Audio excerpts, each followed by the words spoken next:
After 10 long years of war, the city of Troy finally fell.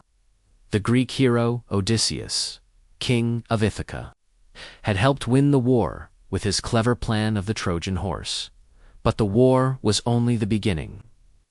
Now he faced an even greater challenge, the long and deadly journey home.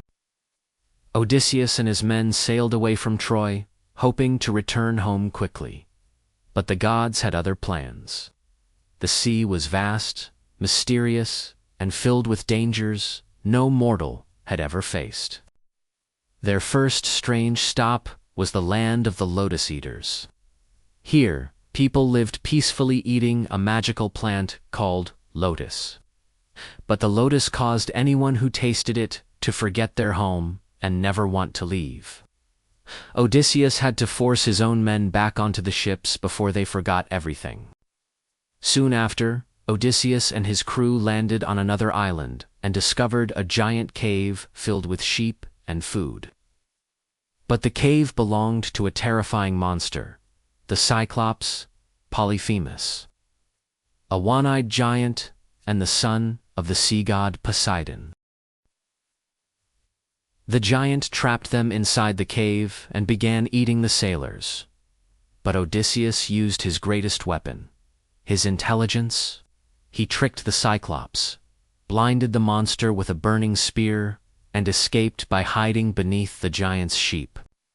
But Odysseus made one terrible mistake. As he sailed away, he revealed his true name to the Cyclops. The monster prayed to his father, the god Poseidon, asking him to curse Odysseus. From that moment on, the sea god would make the hero's journey home nearly impossible.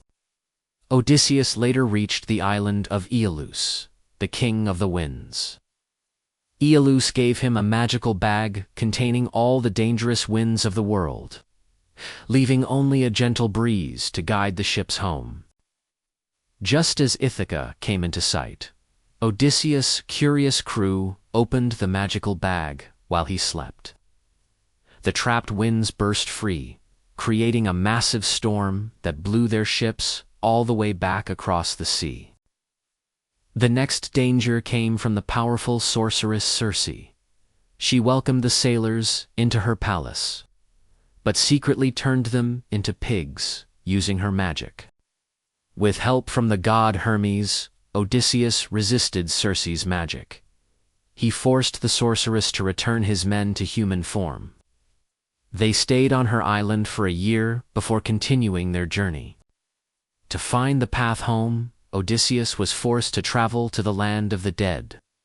In the dark underworld, he spoke with the spirits of fallen heroes and prophets who warned him about the dangers still ahead. As Odysseus sailed onward, he encountered the deadly sirens. Their beautiful songs lured sailors to crash their ships into rocks. To survive, Odysseus ordered his crew to plug their ears with wax while he was tied to the mast to hear the songs safely. Next, Odysseus faced sea monsters guarding a narrow strait. On one side was Scylla, a six-headed monster that devoured sailors. On the other side was Charybdis, a giant whirlpool capable of swallowing entire ships. Hungry and desperate, Odysseus' crew ignored a warning from the gods and killed the sacred cattle of the sun god Helios. This terrible mistake sealed their fate. Angered by this crime, Zeus unleashed a massive storm that destroyed Odysseus' ships and killed every member of his crew. Only Odysseus survived. The lone survivor drifted across the sea until he reached the island of the nymph Calypso. She kept him there for many years, offering him immortality if he stayed. But Odysseus never stopped longing for home.